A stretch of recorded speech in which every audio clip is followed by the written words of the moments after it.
So once again, it's about our consent. Do you want to use this kind of technology this way, or do you not want to? And if there are no takers, then what are they going to do? Hey friends, Sean from SGT Report here. Before we begin this interview with my friend Sofia Smallstorm, just a quick note about one of my favorite alt media news sites, which has been under attack like so many of us. SHTFplan.com, founded by my friend Mac Slavo, is a very popular alt media site with real journalists reporting real news the mainstream media won't touch. That site has been labeled Russian propaganda by the Washington Post. It's been blacklisted by Google, and the site has been hacked hundreds of times. Now, in order to keep the editors and citizen journalists paid over there at the site, they've created a report. It's a virus depression action plan that covers everything from prepping for civil unrest, food shortages, and where you can invest to prepare for this brave new world. You can get the report for $29, and it will benefit SHTFplan.com and the staff over there. For those of you who are interested in the report and helping them out, I'll leave the link below. All right, friends, let's get started with esteemed researcher and longtime friend to SGT Report, Sofia Smallstorm. Her website, which I highly recommend you visit right now, is sofiasmallstorm.com, and her health and nutrition website, avatarproducts.com. She is the mind behind 9/11 Mysteries and so much more. She's been about 3 steps ahead on just about everything for as long as I've known her. Sofia, welcome. Well, Sean, you're very kind. And the only reason I can seem to put things together sometimes is because I have too much time to think. That's what it is. Well, you know what I love about you? You do think. I have no idea what your opinion is on the state of the world right now. Can you just give me an update from your vantage point? Are you seeing good news? Are you seeing troubling news? What are your thoughts?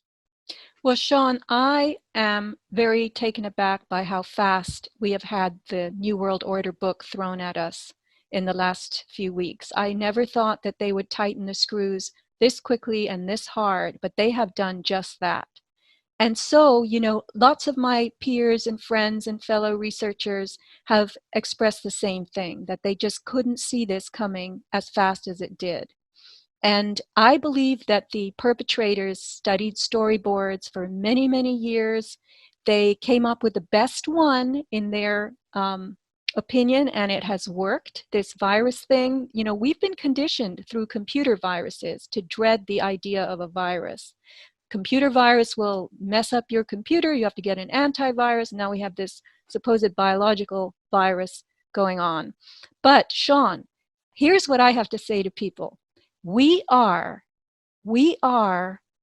Olympians. We've been training for this. You and I, who've been doing this research, we've gone through all kinds of throes of paralysis and dismay and, optimism alternately, maybe all of those things at once. And there's been kind of a confusion in the alternative research world as to when it's going to come down, how hard, and so forth. But guess what? It's here now. And as the Hopi elders would say, we are the ones we've been waiting for. We are Olympians. These are our Olympics. We have trained. So let's not sit here and be frightened any longer. What are your thoughts on the economic lockdown and some of the governors around the country acting in really quite tyrannical ways, telling people which businesses can be open, and most businesses right now are closed by order of governors? Your thoughts right now on what you're seeing based on the coronavirus pandemic? Sean, in the beginning, as soon as I learned that businesses were told to close, small businesses especially, I saw this as an economic heist that has been planned for a very, very long time. And the huge crying shame and tragedy of this is that so many people who came to America, even, I know 3 Vietnamese tailors who have tailor shops, and these people were trained in Australia and London. I mean, they can make Savile Row suits, and they have put everything, they have worked their fingers to the bone, to say nothing of Americans who've done the same thing. And they have built small businesses with pride and with every bit of energy they could muster. And now those places are closed because of something that is hardly killing anyone. In my opinion, this thing was made out of whole cloth, this COVID-19. And you can bet, Sean, that because this is COVID-19, They're going to throw COVID-20 at us, COVID-21, COVID-22. They're going to be telling us the virus has mutated. You got to get your vaccines. The vaccine lots are limited. Rush to Rite Aid, get yours now.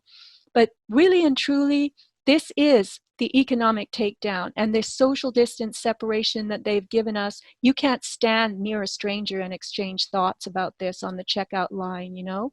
So we have to muscle up. What happened to Thoreau's civil disobedience? Why is everybody just shuffling, you know, to the tune of this thing? That's what I'm asking. I tell at least one mainstream person, one stranger every day what I think, even if I have to blurt it out. Yeah, you say we're the ones we've been waiting for. Never has that been more true than in Michigan. The people have taken to the streets to try to teach that tyrant Democrat Governor Gretchen Whitmer a lesson. Hey guys, it's Sean here. I'm interrupting myself. I don't think I've ever done this, but there was breaking news today. The president held a press conference as I was preparing this video to upload, and our president is eager to get the economy back open. But one of the reporters asked him about these very same protesters in Michigan, and I think our president gave a fantastic answer. I want to share it with you right here. Mr. President. Mr. President, what's your message to those protesters we saw a lot in Michigan, but in other states that are saying that they are refusing to comply with the stay-at-home orders issued by governors and local officials? I mean, isn't it important for everybody to go along with this as we go through these phases? Well, they've been going through it a long time, John, and it's been a tough process for people. You know, I told you there's death and there's problems in staying at home too. It's not just, isn't it wonderful to stay at home? They're suffering. This country wasn't built on that principle. It was built on an exact opposite principle, actually. And I watched in one particular state where they want to get back. They want to get back. They were very strict sanctions that were put on people. That was probably the most strict of all. But I just think the American people have been incredible. When you look at, John, when you look at what they've done, when you look at what they've been through, when you look at all of the death and all of the problems and all of the sickness, when you look at what's happened, I just think the American people have been incredible. Urge those protesters to listen to local authorities? I think they're listening. I think they listen to me. They seem to be protesters that like me and respect this opinion, and my opinion is the same as just about all of the governors. They all want to open. Nobody wants to stay shut, but they want to open safely. So do I. Okay, guys, we're going to pick it up where I interrupted with the rest of my question for Sofia and then her response. Not only have they taken to the streets en masse, residents are suing over her coronavirus pandemic orders. She's being hit by federal lawsuits. But get this, the tyrant is doubling down. She's claiming protesters are spreading the virus, making it more likely the state will continue its strict, and I would add completely unconstitutional, lockdown measures.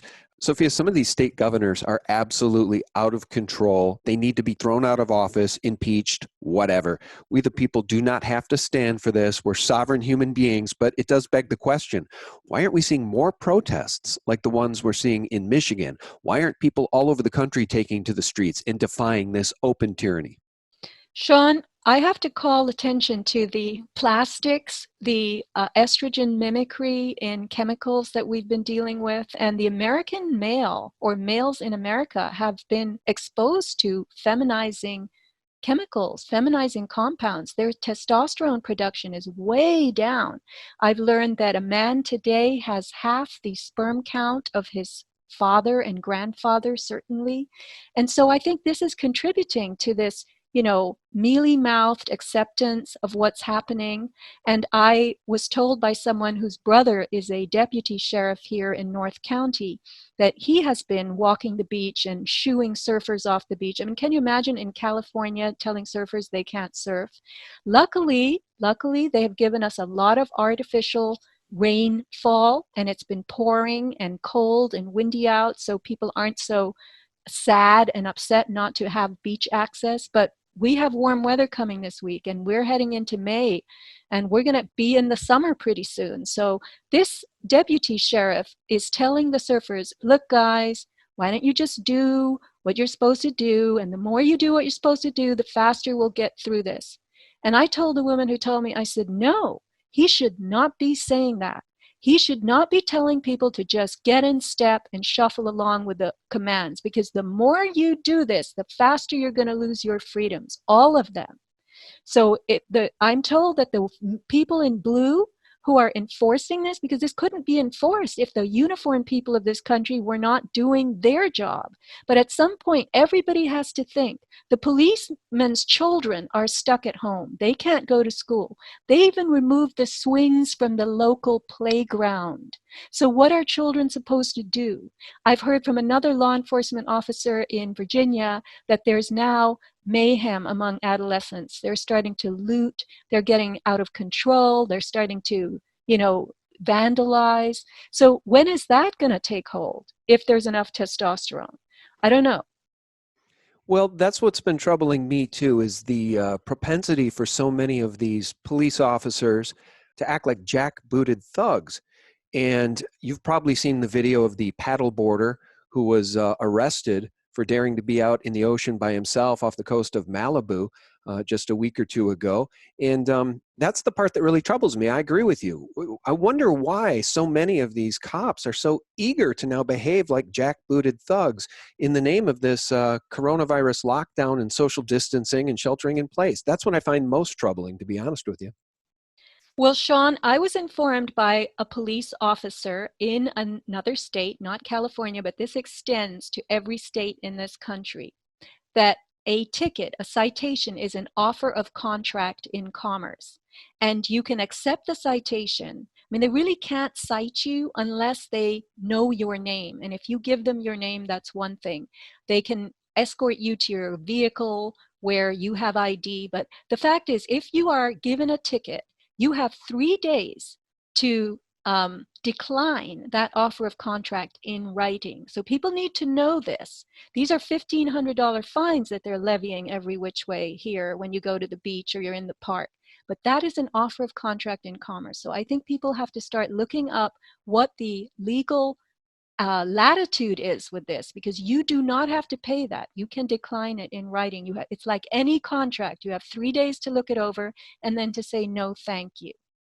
Well, maybe you can provide me a link to some information about that. I'd be happy to link that below, because in the case of that paddleboarder off the coast of Malibu, he was arrested, taken off the beach, fined, I think it was $1,000, and he's facing 5 years in prison for being out in the ocean during this thing. It's just madness, Sophia, and I don't think any of us could have imagined where we are right now just 6 months ago, a year ago, 2 years ago. I want to play a clip here for you in a second. President Trump declared a national emergency on March 13th. Before I play the clip, your thoughts on the significance of that? Well, once again, this is training to obey, comply, give your freedom up. We are going to protect you from this thing. And Sean, they want us to abhor our own flesh and blood. This thing, this virus, first of all, viruses are inorganic. They don't live on anything. And I have my own theory as to what they are, which I'm now exploring with a medical researcher who's a specialist in forensics. But the virus, just loping out of every corner and getting us and knocking us down. This is just late-term colds, flus, respiratory illnesses in very old people that they are charting as coronavirus deaths. And so what is the Trump emergency about? It's about making people believe that something is going on that really isn't going on, and seeing how quickly and how obediently they march to the tune of it. But overall, Sean, this is a segue. This is the red carpet into transhumanism, the transhuman agenda, because they want us to absolutely have, revulsion for our flesh and blood, which they are telling us is crawling with contagion and germs and contamination. And the day will come when people will say, oh yeah, take out my nasty red blood. Give me some technological sterile replacement fluid. That's where I see this going. Well, Sophia, let me play this clip for you here. I know that FEMA was in place in New York City for an exercise the day before 9/11. So President Trump declared a national emergency on March 13th. Then on March 19th, he and Vice President Pence were at the FEMA National Response Coordination Center. And I just want to play this clip for you, and you tell me what you think. Well, Mr. President, Vice President, thank you for being here. Really appreciate your visit to FEMA. I think your visit really, as you indicated last week, by signing the national emergency, has really empowered FEMA, Could you hear that okay? Yes. Okay. So FEMA has been empowered. Your thoughts on the state of the Constitution and FEMA being empowered based on that national emergency declaration on March 13th? Honestly, I'm not an expert in this regard as much as you might think I am. I can only give you my thoughts, and I can tell you that all these FEMA camps that we've been hearing about, and we were told that they're going to snatch us away, it could be under this pretext. It could also be that when Americans are unable to pay their bills and they lose their homes and they lose their cars, we will be whisked off or offered. Remember, everything is by your consent. So they'll say to us, oh, we have these lovely little camps with these tiny homes and we'll give you 3 meals a day, and we know you can't pay your bills, but here we're going to give you $1,000 every month. You'll have television, you'll have entertainment and recreation. And maybe that's what the FEMA camps are for. Who knows? But FEMA is empowered. Child Protective Services is empowered. I'm going to throw in here that I got a Skype call just before I started with you from Ella Draper, whom you have interviewed in the past. She was the mother of the children in that Hampstead I don't Cover up. even know what to call it. Cover up. Yes, cover up. It's a great word. And she said that they've just passed a measure in the UK whereby CPS can come in, take your children to be checked for coronavirus, and then treat them for coronavirus in some medical setting. And then if the treatment goes wrong, they are absolutely exempt from any legal action whatsoever. This was also passed in the United States on the 17th of March, tort immunity to any distributor, manufacturer, prescriber of COVID-19 countermeasures. And they can, in England, the measure allows the authorities to dispose of the child's body without any contribution, opinion, contact with the parents. And that means that's the red carpet right into trafficking, if you ask me. Parents have no rights. Children are taken away for coronavirus checkups, and then they die from the treatment, and they're gone. These are troubling times, and it feels like they're throwing everything in the kitchen sink at us. You mentioned Ella Draper, and of course, I've interviewed Ella, and I have done some documentary-style work about that story. The father of those children, Ricky Dearman, let me just share this with you. A couple of years ago, maybe less, there was an eBay commercial. I don't know if you saw it, but it featured Ricky Dearman and those 2 children. And he was given some sort of small business award for eBay. Now, you can't make this stuff up. I was shocked when I saw it. I think I did a video about it. And the reason I share that with you is because this stuff is so in our face at this point. By the way, did you see that commercial, that eBay commercial? Yes, I did. Okay, I want your comments on that in a second, because now we're seeing a Microsoft commercial featuring spirit cooker, quote unquote, artist Marina Abramovic. In the Microsoft commercial, they're sponsoring her along with Christie's. They're sponsoring some new art exhibit with the spirit cooker. So they throw this stuff in our faces, and sometimes we feel like we're winning the battle because we're truth tellers and we're getting the truth out there. But then they turn around and they put Ricky Dearman in an eBay commercial and Marina, the spirit cooker, in a Microsoft commercial. It's their club. These people are all club members, and they are, promoted and used as magnets to attract us to the club and to the outer orbits of the club, to have us enjoy what the club is putting out for us. But here's what I have to say. Are you aware of the MoMA, I think it was Museum of Modern Art exhibit, yeah, live exhibit with Marina Abramovic? Do you remember that, where she sat there? Yep. And look, how many people lined up so they could sit in front of her for 5 minutes and stare into her eyes? Now, this is the problem. Had there been no people, that thing would have been useless. But people came to that. So I'm saying, don't give this your attention. Don't give these people and their creations. Don't go to the Hollywood movies. Don't watch the stupid, gross, sickening TV dramas where people are getting stabbed and knifed and killed every 5 minutes in what's considered a, you know, a appropriate for home television women's channel story. My God. So what are we doing? It's not us. It's not, we're not even the ones. It's the people we know. And we're obviously having very low effect on our neighbors because our neighbors clearly must be subscribing to all this stuff. So we are in the Olympics now. We are going to roll up our sleeves and we're going to do the pole vault. We're going to do the shot put. We're going to do the 100-yard dash. We're going to do what we were born to do. And we're going to be excited about the big job we have in front of us. Well, flesh that out, though, for me further, because I'm with you. We're not in their club. We're not going to participate in their club. But at the same time, they're restricting our freedoms based on this coronavirus. They've already left the internet open, the telephone open.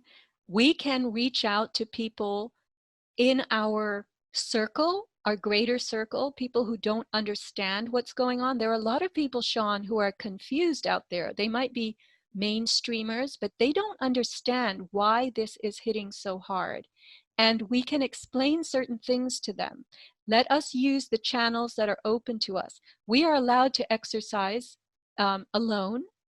We are allowed to go out. We are allowed to run. The running boom is back. People are bicycling.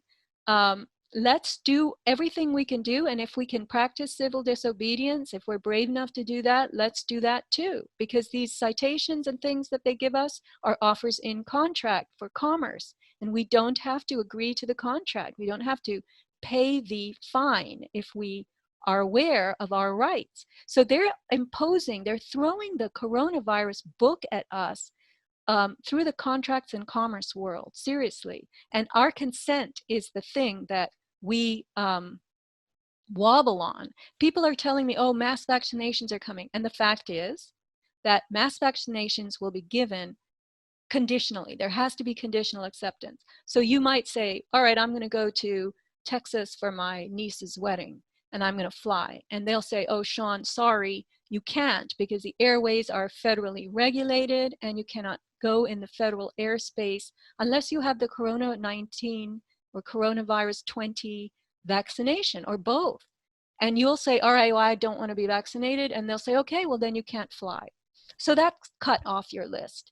Maybe you'll say, I'll drive. And they'll say, well, sorry, but the state borders are closed to people who don't have the vaccines. So then you curtailed once more. But every time we agree to be curtailed. I'm not a person to push for mob scenes and violence, but I have to say that our numbers outnumber their numbers, and it's our people in blue. We have to appeal to our people in blue. I mean, do you know anybody in the police force? Do you know anyone? These hospital workers. I mean, seriously, this deputy that I heard about from my friend, he's gone to the local hospital to look and see if there's coronavirus ambulances. It's dead. It's dead as a doornail. Well, let me just say this, a couple of things. I'm a little shocked that at this point in time, with the U.S. Constitution and the Bill of Rights, you had to use the term, we are allowed. We are allowed to run. We are allowed to walk. We are allowed to go outside. In some states, people aren't allowed to go out running. We're not free if we have to say we're allowed to do certain things and we're not allowed to do other things. It's true. You're exactly right. This is the thing. There are way more of us, but as long as each of us holds to the edicts that are thrown at us from the governor's office or the county, I have expressed what I think every chance I get. Trader Joe's, they tried to get me to leave my own little Dorothy basket in my car. And I said, listen, my basket, you don't want me to bring my little basket for my groceries in here? And they made a big thing about you have to bring your own bags. Now, no, you can't bring your own bags. I said, people are coming in here with their filthy cell phones. Look, what about my shoes, my clothes? My shoes have been walking the streets for a couple of years now. And you are letting my shoes into the store, but not my basket? And viruses are inorganic. They don't live. So you're falling for something, and they said to me, the managers, oh, from the CDC. Exactly. This is a phony health agency that's making stuff up right now. And if the people don't have the brains to see through it, then they won't be allowed to do anything because they're choosing that. Well, I actually like that story because, again, it paints the picture that not just police officers, but regular people are starting to act like authoritarians. It's troubling to see people so willing to give up freedoms and people so willing to try to take the freedoms away from others because they believe this pandemic is the next plague that's going to take the lives of everybody they know if they don't act like authoritarians and prevent you from bringing your basket in. I mean, it's just pure insanity. Let me ask you this. A lot of us are very concerned about 5G and the rollout of 5G. No health studies have been done by the industry that is propagating and promoting 5G. The former chairman of the FCC, Tom Wheeler, was foaming at the mouth in speeches talking about fast-tracking 5G. He said billions and billions of dollars are on the line. Basically, he said health studies need to take a backseat to the business opportunities and economic opportunities of 5G. And will generate tens of billions of dollars in economic activity. Do you want to share with us your thoughts on 5G, its dangers, and what the heck we can do about it? Yes, Sean, thank you. A lot of people are actually connecting the 5G slam out to the coronavirus pandemic as well, so I'll get into that too. But I learned from Patrick Wood, who wrote the book Technocracy Rising, the Trojan Horse of Global Transformation. That was a 2014 title, and he just wrote Technocracy, the Hard Road to World Order. And Patrick Wood has explained to me, and now he's clarifying wherever he gets a chance, so I would suggest maybe you try to interview him as well because he's brilliant, that what 5G will bring us, because it travels on light, it uses the medium of light waves. It's a light technology, and I don't need to tell you that that is the light of Lucifer, right? So it is coming to us through fiber optic cables, and you've probably seen, as many people have, the big we see Spectrum trucks on the roads, and they're digging these trenches and they're putting in these cable assemblies. So that is the hardware, the infrastructure that Trump gave, I don't know how many trillions of dollars for 5G. And we've been told that we're in a race with China. Okay, now 5G allows our lives to be modeled and examined by AI systems in real time, because the data traveling over light means there's no latency, there's no lag time between the release and the receiving of that data, the transmission and the fielding of it.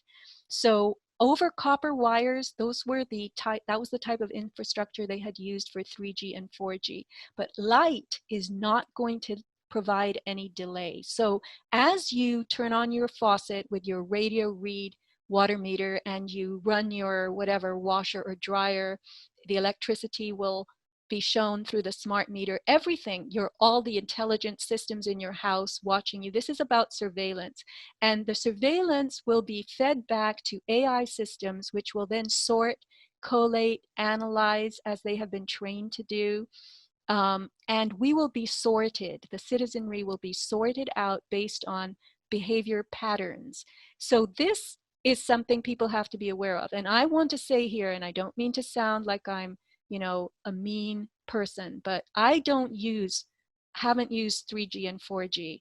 I have been a person who is extremely a low user of wireless anything. Maybe I make one cell phone call every 6 months because I have one for emergencies. But because 3G and 4G have been clogged due to heavy usage, they have given us 5G, which is millimeter waves. It's not radio frequency waves, it's in the higher oscillations. And because those high oscillations approach ionizing radiation, they're very, very fast, they are of even greater danger to the human body and biological organisms. All right, so what I'd like to explain now, this is my thinking. I'm watching this 5G debate going on. There's a controversy. We're hearing, even on mainstream news, that 5G hasn't been tested. And we're seeing cities, Northern California cities have banned 5G. Where I live, Encinitas, California, banned 5G for residential areas. I think that's good. That's temporary perhaps, but it's very good. But it is making me a little leery. Why are they letting us talk about 5G like this when they didn't let us talk about 3G and 4G? Because those are harmful too. So then I became aware of something called Li-Fi. Have you ever heard of that, Sean? I have, yeah. I don't know anything about it, but I've heard of it. Okay, Li-Fi is light fidelity. Also, for those who are interested and use this term, the light of Lucifer. It uses the same infrastructure that 5G uses, and the light spectrum is 10,000 times bigger than what we have now, the radio frequency spectrum. So LED lights are going to be key factors in the Internet of Things, right? They can deliver internet access at 100 times the speed of Wi-Fi. And the way this works, you have an LED lamp in your room, and the light bulb is a LED bulb with a special photodiode in it. It's not expensive. We will be able to get those.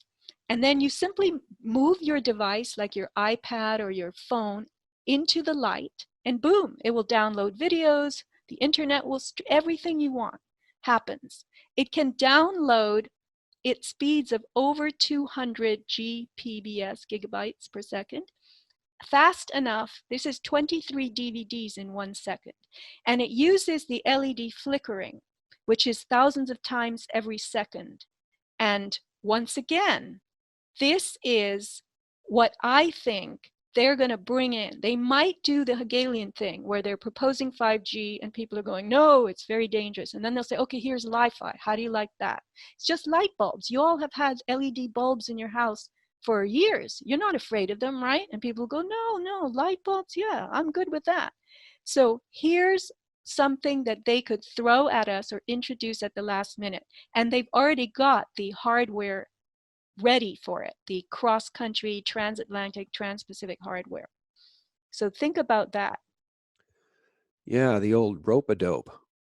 Yeah, and so what I want to say is that human beings are not okay with LEDs. They are very bad for biology because they fool your photosensitive biological mechanisms. There are loads of transactions that go on in your body, biochemical exchanges and all these programs, you could say, that run depending on the time of day. And you know, when I wake up in the morning, the first thing I do, my eye wanders to the window, I look at the light and I think, oh, it's going to be a nice day, or oh, it's cloudy. But what I'm really doing is I'm getting cues from the daylight that it's time to wake up. And that is predominantly blue light in the early morning, ultraviolet.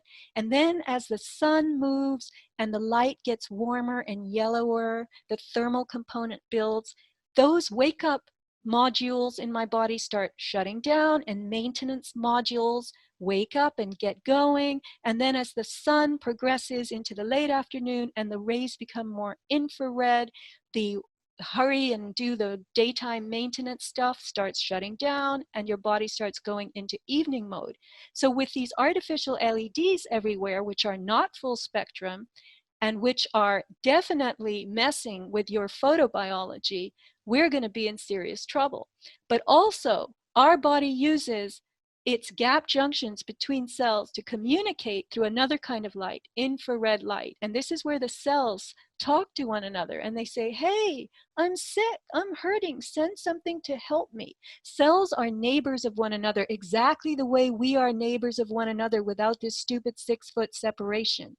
We should be able to communicate with one another. They're closing that off, and the LED mechanisms of data transmission and home illumination are going to close off our biological communication systems. So once again, it's about our consent. Do you want to use this kind of technology this way, or do you not want to? And if there are no takers, then what are they going to do? Well, that's just it. If everybody practiced civil disobedience in these states where tyrannical governors are behaving like tyrants, this thing could be brought to an end much more quickly, I think, and the economies of these states could be opened back up. So you mentioned LED lights being unhealthy. Now, I just went to your site, avatarproducts.com, because I remember seeing LED lights on your site.